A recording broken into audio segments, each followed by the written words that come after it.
form, our music, everything. So we've been facing discrimination in terms of infrastructure, in terms of education, in terms of health, and in terms of the various dimensions which can lead to a well-being of a community. So land is the root cause of all this violence, and it's in the central of it, because when we talk about the spatial distribution, you see that when the violence broke out, the narrative was like, 90% of the hills, of the geographical area is in the hills, and 10% is only in the valley. So the narrative of the reason being given that it's where the tribal populations have majority of the geographical area with them. But here, and at the same time, the state, in terms of the political representation, only 20% of the elected legislative members in the assembly are from the tribal population, and the rest of them are from the valley. So when it comes to putting forward your argument in terms of, let's say, hill development, and in terms of various other development schemes which comes under the tribal development plan, the sub-plan, tribal development blocks, all those things. So there is always been domination of the political Métis elites in important for us to address the root cause of this violence. I would start by saying that land that you have to kill for is not yours, but land you have to die for is yours. Today we are dying for our land. Today the majoritarian population in the Manipur state, the diversity of the population, where you have majoritarian and minority relations. The politics of othering is going on. The tribal populations have been facing injustice since the time of independence. Even in the post-colonial time, the hills and the valley were always been divided. But post-independence, we were put under one political administration. But there was administratively, we were under one, but the divide has always been there.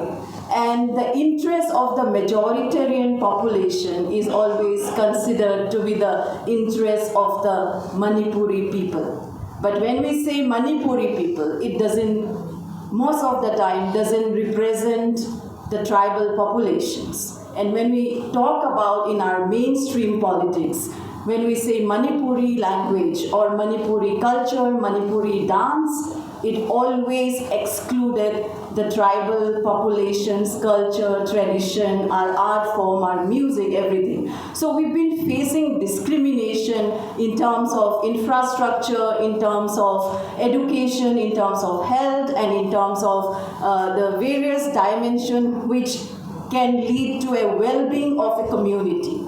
So land is the root cause of all this violence. And it's in the central of it, because when we talk about the spatial distribution, you see that when the violence broke out, the narrative was like, 90% of the hills, of the geographical area is in the hills, and 10% is only in the valley.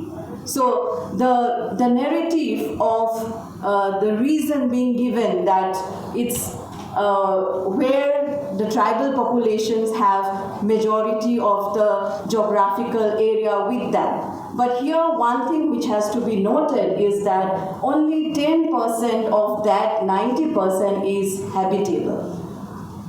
On the other hand, 10% of the valley is 100% habitable, the most fertile valley that we have in the state.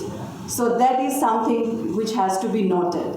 And as I said, the structural inequality and the homeland politics, which is culminating in the form of this, the land pressure, which the majoritarians have been amplifying in the sense that there is a population explosion in the valley. That's why there has to be that we as a plain people, we as a Métis, our land has been acquired by the hill people. So the migration of the hill people is considered to be a deliberate migration. But the real scenario is that when most of the infrastructural development takes place in the valley, people migrated for better life, for better education, for better medical facilities. Like the same way we migrate here in Delhi for better higher education and better opportunities. And at the same time, the state, in terms of the political representation, only 20% of the elected legislative members in the assembly are from the tribal population. And the rest of them are from the valley. So when it comes to, putting forward your argument in terms of, let's say, hill development and in terms of various other development schemes which comes under the tribal development plan, the sub-plan, tribal development blocks, all those things. So there is always been domination of the political Métis elites in deciding the policy even for the tribal population. So there has never been a kind of, felt needs policy decided. A bottom to top approach was never considered with the tribal population. It has always been a top to bottom approach when it comes to in terms of development. So now suddenly you decided one fine day that, we have to protect our land. We have to see that, the hill populations cannot acquire the land in the valley. If they can, then we should be going back, we should be given the right to acquire land in the hills as well. The Métis population can stay and live and do business in the hill areas, but they cannot acquire, or let's say they don't have the rights to own. There is a legislation and rules of the government through which they can acquire the land. So it's not that like the narrative which says that Métis cannot go to the land, to the hills and stay. They can go do business. That's why there are 11 localities in Lamka town of Churchandpur district.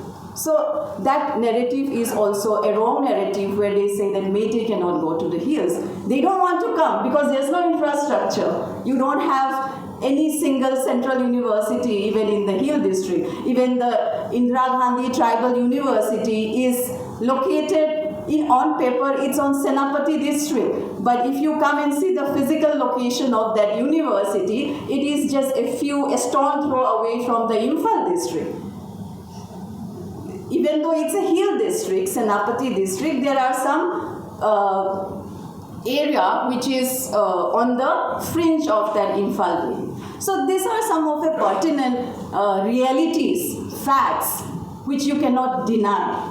That there is structural inequality and there is homeland politics. So with this reason and with this strong belief that the Métis community has started reviving their cultural organization, there is revival of Sanamahism, and through that they connect that with being a scheduled tribe because of culturally that affiliation to be categorized under a scheduled tribe. So that's how the land politics, the land pressure, revival of cultural organization or ethnic religious politics, and then the demand of the scheduled tribe. So in this process, you have two prominent cultural organizations, namely Arambai Tengol and the Métis Lipun,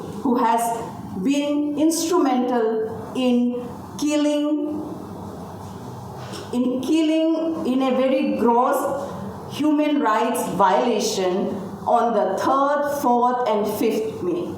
So whoever could save themselves in Imphal Velu, people who are from the Kuki, Mizo, Zomi, Mar community, they rush to the CRPF camps, to the armed forces, wherever they could for their own safety. And it is still a surprise or strange to me that how do they know that these are the houses or these are the people from the Kuki, Zomi and Mar community, when we all look so similar. Can you all differentiate us from the northeastern region? We all look very similar. So that it's a very strange thing how the Métis people can kind of isolate and handpick, these are from this community. So this is one, a fact that in the name of bringing about smart city in Imphal, they have been identifying houses of the Kuki, Zomi, Mar community. And coming back, I think this is one of the strong points which comes out as the root cause of the violence. And the violence started, politicization of the violence continued till today. And what we have been talking about, showing you in terms of like what respected sir was asking about that 28 date and all, it's written in Métis, which says 28, date 28, Nairamdare means we can't wait for the 28th September to come. We wanted to just, go and whatever, kill or loot or, establish our presence or our dominations over there. So this is how the land pressure and cultural and ST demands all are connected. And the question of maybe why the violence is still continuing for the past 16 months. So what, all those things I think, should I? No, I conclude. So this is one of the things which we would like to highlight, and the rest maybe we can take up in the question and answer round. Thank you so much for your patience and much appreciated. National Dastak की आपसे गुजारिश है कि अगर इसको बचाना चाहते हैं तो नेशनल दस्तक को सब्सक्राइब करने के लिए रेड कलर के सब्सक्राइब बटन को दबाएं, फिर बेल आइकन की घंटी दबाएं। नेशनल दस्तक को बचाने के लिए बहुत ज़रूरी है कि हर खबर को शेयर करें, लाइक करें, कमेंट जरूर करें।